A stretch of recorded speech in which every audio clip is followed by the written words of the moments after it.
சோகமான விஷயம் ஹிட் ஆகிருக்கு என் மைண்டில். எனக்கு க்ளோஸாக நான் நினச்சிக்கிட்டு இருந்த ஒருத்தவங்களுக்கு கல்யாணம் ஃபிக்ஸ் ஆகிற ரேஞ்சுக்கு போயிட்டுருக்காங்க. எனக்கு அது ரொம்ப சந்தோஷம். அவங்க ஹாப்பியாக இருக்கிறது ரொம்ப நல்லா இருக்குது கேட்குறதுக்கும் பார்க்குறதுக்கும். நான் அவங்கள நல்லா இருக்கணும்னு நான் நினைக்கிறேன்.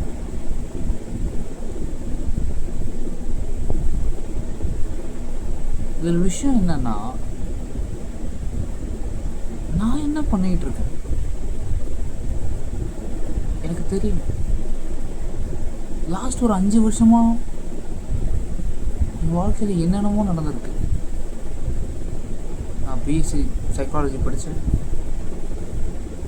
அங்கே தான் அந்த பர்சனை மீட் பண்ணேன். எனக்கு தெரியாமலே சில விஷயங்களுக்குள்ளே போனேன். சில பழக்கங்கள் கற்றுக்கிட்டேன். நிறையா இடத்துக்கு போனேன். நிறைய மனிதர்களை சந்தித்தேன். எல்லாமே வழி தரக்கூடியதாக இருந்திருக்கு. அது என்ன கற்றுக் கொடுத்துச்சுன்னு பார்த்தீங்கன்னா, ஒரு ஒரு ஒரு டைரக்ஷனை கற்றுக் கொடுத்துருக்கு. டைரக்ஷனை காட்டியிருக்க தவிர எதுவும் கற்றுலாம் கொடுக்கல. கற்றுக் கொடுக்கணும்னு நான் நம்பிட்டு இருக்கேன். பட் அந்த மாதிரி எதுவும் நடக்கல. இந்த மாதிரி உங்கள் லைஃப்லேயும் ஏதாவது நடந்துகிட்ருக்குன்னா நான் உங்கள்கிட்ட ஒன்று சொல்லிக்கிறேன். எனக்கும் இது நடக்குது, எல்லாருக்கும் இது நடக்கும், உங்களுக்கும் அது நடக்கும். கேமரா பார்த்து கூட என்னால் பேச முடியல.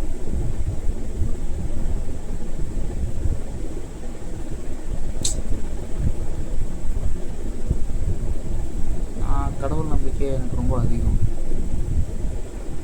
நான் கடவுள்கிட்ட தான் முதல்ல அந்த பர்சன் என்கிட்ட பேசினா நல்லா இருக்குன்னு சொல்லி சந்தோஷமாக சொன்னேன் நான். ஆனால் அந்த பர்சன் கடவுளால் தான் எனக்கு இந்த கல்யாணம் நடக்க போகுது அப்படின்னு சொல்கிறாங்க. கடவுள் யார் பேச்சை கேட்டார்?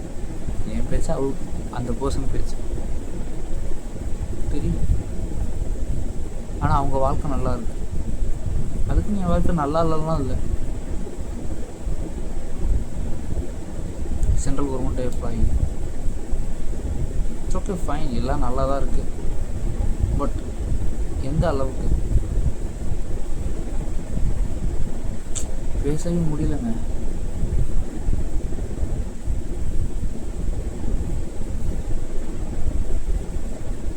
எல்லாரும் எதுக்குங்க வாழ்கிறோம் சொல்லுங்க? எதுக்கு வாழ்கிறோம்?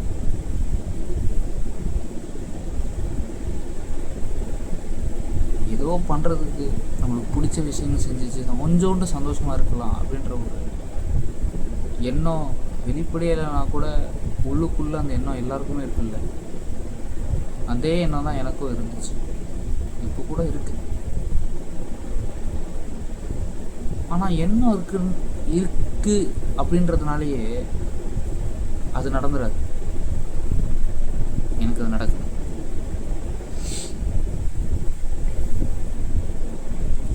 நான்லாம் அதிகமாக நம்பிக்கை வைப்பேன். பர்சன்ஸ் மேலே இல்லை, என் மேலே. நான் சில விஷயங்களை கற்றுப்பேன். அந்த விஷயங்கள் எனக்கு உதவியாக இருக்கும்னு நான் நம்புவேன். ஆக்சுவலாக அந்த மாதிரி உதவியாக எனக்கு இருந்திருக்கு.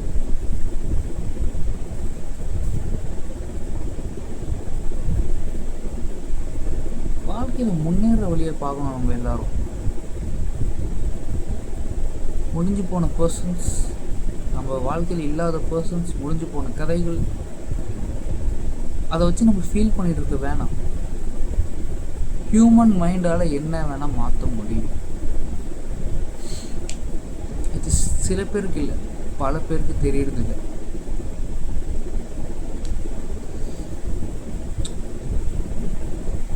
அந்த மைண்ட், அதுதான் நம்ம மனிதர்களை நம்ம மாற்றணும். மனிதர்கள் வந்து ரொம்ப பலசாலியான ஆட்கள் கிடையாது, ரொம்ப தைரியமான ஆட்களும் கிடையாது, ரொம்ப வலிமையான ஆட்களும் கிடையாது, ரொம்ப பெரிய ஆட்களும் கிடையாது. இது எல்லாத்துக்கும் விலங்குகளும் வேற ஒரு உயிரினங்களும் இருக்குது. அப்புறம் ஏன் இந்த பூமி மனிதர்களை முக்கிய புள்ளியாக வச்சு நகருதுன்னா அவங்ககிட்ட இருக்கிற மைண்ட்னா எதுன்னு நீங்கள் கேட்கலாம், யோசிக்கலாம். எல்லாரும் இங்கே கை கட்டுவாங்க. அது மைண்ட் இல்லை, அது பிரெயினை தான் மைண்டுன்னு சொல்லிட்டு இருக்காங்க. நம்மளுக்கு நிறைய பேர் பிரெயினை யூஸ் பண்ணுறதே இல்லையே, என்னையும் முதற்கொண்டு. இதே பிரெயினை வச்சு தான் உலக சாதனை படைக்கிறாங்க, கோடிக்கணக்கில் சம்பாதிக்கிறாங்க, 1000 கோடிக்கணக்கில் சம்பாதிக்கிறாங்க, லட்சம் கோடிக்கணக்கில் சம்பாதிக்கிறாங்க, கோடிக்கணக்கில் சம்பாதிக்கிறாங்க. யாரை வச்சு? உங்களையும் என்னையும் வச்சு தான். ஏன்?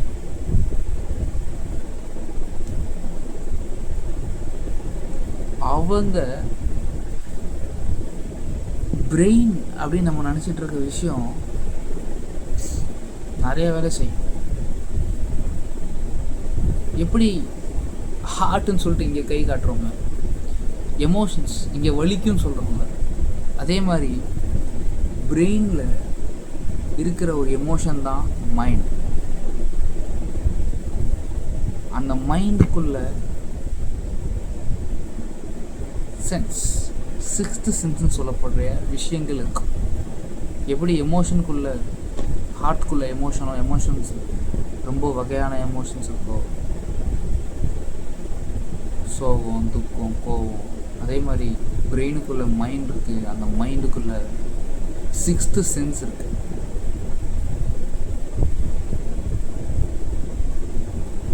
நம்ம எல்லாருமே அதை பார்க்க தவறிடுறோம் நம்மளோட பிஸி ஷெடியூலில். எவ்வளோ பிஸியாக இருந்தாலும் 80 வருஷம் தாண்ட மாட்டோம்.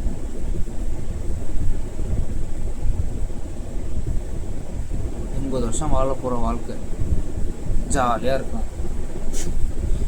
வேணாம், அப்படி மட்டும் நம்ம வாழ்க்கையை ஓட்ட வேணாம். கஷ்டப்படலாம். எல்லாரும் கஷ்டப்பட்டு தான் நான் சொன்ன விஷயங்கள் செஞ்சிட்ருக்காங்க. எல்லாரும் கஷ்டப்பட்டு தான் புரட்சிகள் பண்ணியிருக்காங்க. எல்லாரும் கஷ்டப்பட்டு தான் போராடி இருக்காங்க. எல்லாரும் கஷ்டப்பட்டு தான் போர்களுக்கு போயிருக்காங்க. கஷ்டப்பட்டோ அது கூட விருப்பம் இல்லாமலும் இந்த விஷயங்களை செஞ்சுருக்காங்க. எதற்குன்னா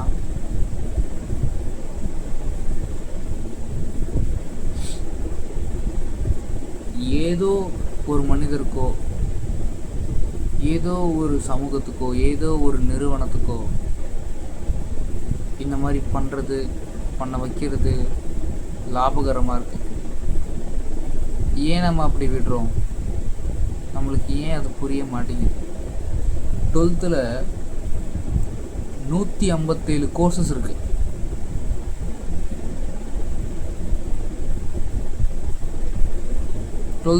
குரூப் எடுக்கிறோம்ல, biology group, computer science group, அந்த மாதிரி 157 இருக்குது தமிழ்நாட்டில். எக்ஸாக்டாக மேபி 150 சம்திங், கரெக்டாக தெரியல. எத்தனை பேருக்கு தெரியும்? அட்லீஸ்ட் பேர் தெரியுமா? 10 தெரியுமா? ஏன் தெரியறதில்ல யாருக்கும்?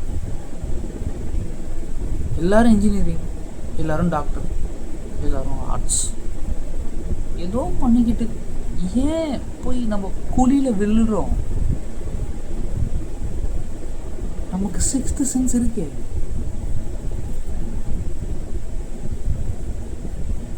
ஜான்விக் படம் பார்த்துருந்தீங்கன்னா உங்களுக்கு ஒன்று விஷயம் தெரிஞ்சிருக்கும்.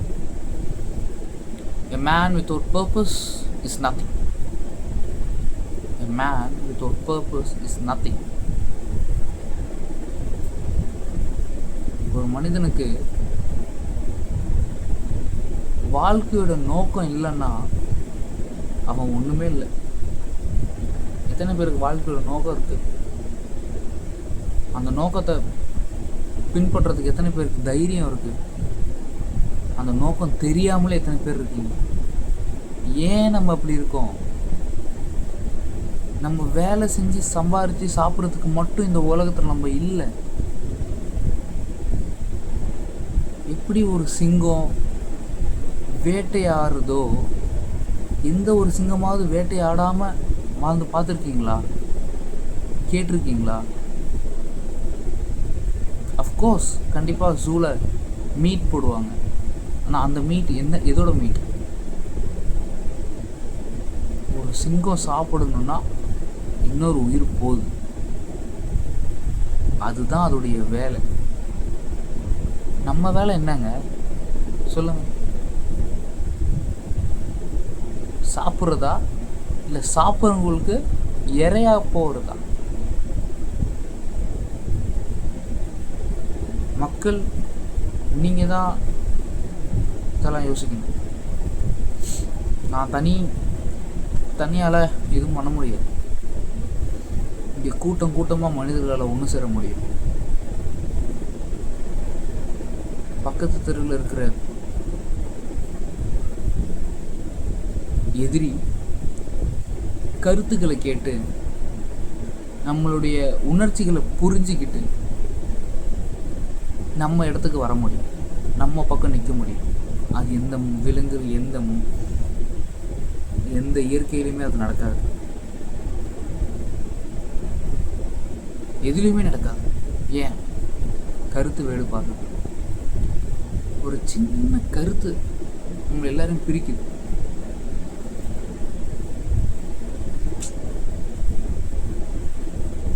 நம்ம எல்லாம் யோசிக்கணும். நம்ம வேலையும் பார்க்கணும். என்ன வேலை? நான் ஓகே, எங்கள் அப்பா என்னை பார்த்துக்கிறாரு, நான் இப்போ உட்காந்து ஜாலியாக பேசிக்கிட்டு இருக்கேன். சில பேருக்கு அப்பாவே இல்லையே, அவங்க என்ன பண்ணுவாங்க? அவங்க ஜாலியாக இருக்காங்களா இல்லை கஷ்டப்பட்டுக்கிட்டே இருக்காங்களா? ரெண்டு விதத்துலேயும் ஆட்கள் இருப்பாங்க. மேலேயே இருப்பாங்க, கீழே இருப்பாங்க. அப்பா இல்லாமல் கஷ்டப்படுற ஆட்களும் இருப்பாங்க, அப்பா இல்லாமல் ஜாலியாக இருக்க ஆட்களும் இருப்பாங்க. அது அப்பாக்களுடைய பொறுத்து அப்படின்னு நம்ம சொல்லிக்கலாம். அப்படி கிடையாது. இது எல்லாமே தனி மனிதர்களை பொறுத்து தான். அந்த தனி மனிதர்கள் எப்படி கற்றுக்குறாங்க, பேசுகிறாங்க, வளர்கிறாங்க, அவர்களை வளர்க்குற தனி மனிதர்களை பொறுத்து தான் அது. கடைசியில் பார்த்தா நம்ம எல்லாருமே ஒரே கூண்டில் தான் நிற்க போகிறோம். வேடிக்கையாக இருக்குல்ல? நம்ம எல்லாமே ஒன்று தான் குற்றத்தில்.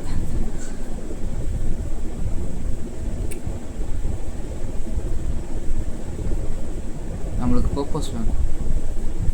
ஒரு மேன், ஒரு ஆண் அப்படின்னு சொல்கிறதுல ஆண் வந்து பெருமைப்படுவான். அந்த பெருமைப்படுற ஃபீலிங் இருக்குல்ல, அது இப்போ வந்து ரொம்ப ஈஸியாக கொடுக்கலாம். சில வீடியோக்களோட எடிட்ஸை பார்த்து 4 பேர் வந்து பக்கத்தில் சொல்கிறத வச்சு ஈஸியாக கொடுக்கலாம். ஆனால் உண்மையிலேயே ஒரு ஆண் எப்படி அந்த பெருமையை எடுத்துப்பான் தெரியுமா?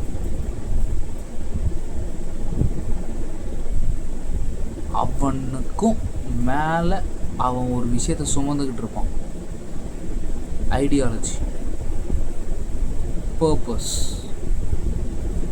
அது அவனுக்கு அந்த பெருமைகளை கொடுக்கும்.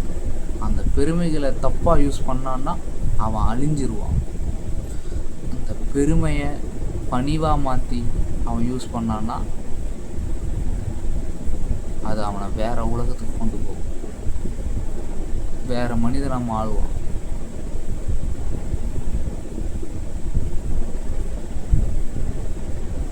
எல்லாரும் அவங்க வாழ்க்கையை தேர்ந்தெடுத்துக்கிறாங்க. அப்படியே நடக்குது எல்லாமே. நம்ம யோசிக்கலாம், நம்ம நினச்சிக்கலாம் நம்ம தனி கனவு உலகத்தில் வாழ்ந்துக்கிட்டு இருக்கோம். அது நடக்காது. நான் இந்த பேசுகிற டோன் நெகட்டிவாக இருந்தாலும் பாசிட்டிவிட்டி தவிர வேறு எதுவுமே இல்லை. நீங்கள் சரியான கண்ணோட்டத்தில் பார்த்தீங்கன்னா எனக்கு வலி இருக்குது, அந்த வலி உங்களுக்கு ரிஃப்ளெக்ட் ஆகுது என் பேச்சில், என் உடையில், என் நடையில்,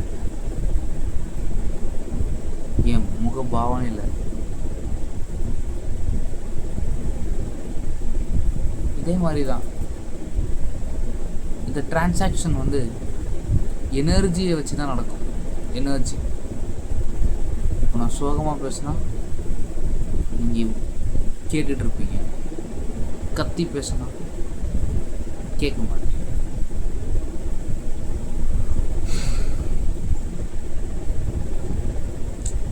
இப்போ மணி எவ்வளோ தெரியுமா?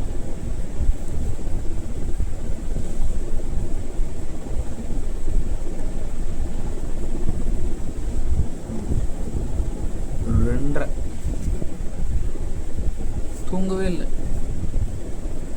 தூங்கவும் மாட்டேன். வாழ்க்கையில் திரும்பி பார்க்குறப்போ ஏடா கூடமான பிரச்சனைகளை மாற்றிட்டு நான் வந்திருக்கேன். அதெல்லாம் இப்படி இல்லாமல் இருக்க வேண்டிய விஷயங்கள் அதை மாட்டி சிக்கி செனஞ்சு செதறி போய் கடந்துட்டு உட்காந்துட்டு இருந்து உயிரை கையில் பிடிச்சிக்கிட்டு உட்காந்துட்டு இருக்கப்போ கழுத்தத்தை இருக்கும். அந்த மாதிரி திடீர்னு இதெல்லாம் ஏன் நடந்துச்சுன்ற ஒரு கேள்விக்கு பதிலே இல்லாமல் போச்சுங்க. நீங்கள் நடந்து ஒரு பாதையில் போகிறீங்க, உங்கள் கால் தடமே பதியலைன்னா என்னங்க பண்ணுவீங்க? புது இடத்துல எப்படி வந்தீங்கன்னு உங்களுக்கு என்னங்க தெரியும்? யார் நீங்கள்? After all humans, super power humans.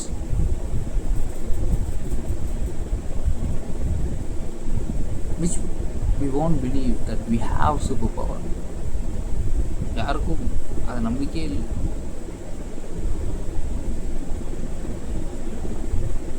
நம்ம நம்புவோம், நிறைய பேசணும்னு நினைக்கிறேன், ஆனால் என்னால் முடியல, சாரி நான் மன்னிச்சு. நம்ம நம்புவோம், உண்மையாக இருப்போம், தைரியமாக இருப்போம், அறிஞர்களோட பேச்சை கேட்போம், தலைவர்களுடைய பேச்சை கேட்போம். நம்ம அதை பகுத்தறிவோம், எது உண்மை எது பொய், எது சரியான கொள்கை எது சரி இல்லாத கொள்கை நம்ம பகுத்தறிவோம். நம்ம வளருவோம். ஜெய் ஹிந்த். வேடன் தெரியுமா? ஒரு நிமிஷம். வேடன் அவன் புரட்சி பண்ணிக்கிட்டு இருக்கான். ஆளும் வர்க்கத்தை எதிர்த்து அவன் புரட்சி பண்ணிக்கிட்டு இருக்கான். எத்தனை பேருக்கு நான் தைரியம் வரும்? அவனுக்கு டேலண்ட் இருக்குன்னு சொல்லாதீங்க. அவனோட மேல் இடத்துல இருக்கவங்க பவர்ஃபுல் பீப்புள்ஸ் ஆளும் வர்க்கத்தை சகிச்சுக்கிட்டு வாழ்ந்துட்டு இருக்காங்க.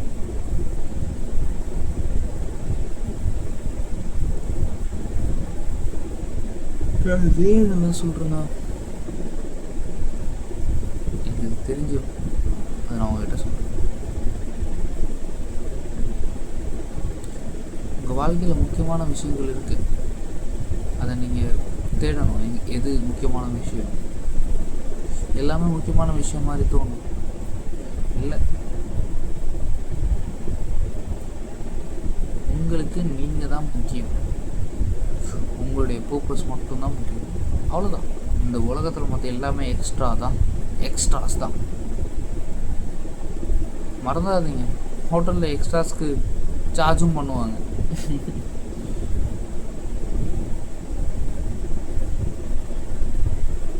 ஜெயிக்கணும்னு நினைங்க, ஜெயிக்கிறதுக்கு முயற்சிகள் எடுங்க, அதை நம்புங்க.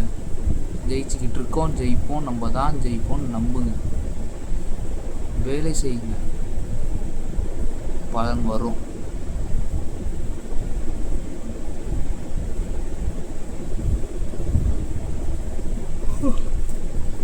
சாமா தூக்கம் வருது, தூங்கவே மாட்டேன்னா தூக்கம் வருது. வாழ்க்கை அப்படியே புரட்டி போடுது.